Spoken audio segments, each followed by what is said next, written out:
Welcome to Sweet Life Beat Life. We hope this video helps. You start by verifying obvious power sources. This saves time. Remove the battery cover and take out batteries or the battery pack, then check for corrosion or loose contacts.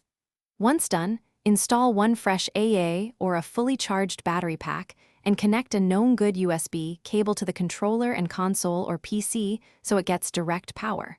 Hold the Xbox button for 6-10 seconds to force a shutdown if it's stuck. Then press once to attempt a normal power-up.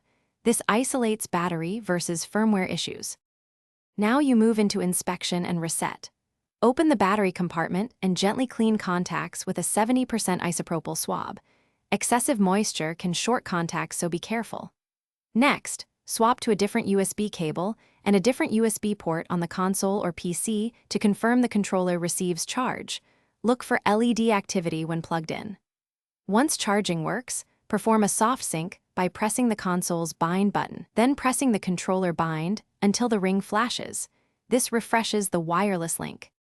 Finish by ensuring software and hardware are aligned. Connect the controller to your console or the Xbox Accessories app and install any firmware updates. Updated firmware often fixes power state bugs. Then test the controller on another console or PC. If it powers on there, the issue is the original console. If nothing works, replace the battery pack or the controller shell after ruling out wiring, and if problems persist, try a console factory reset only as a last resort.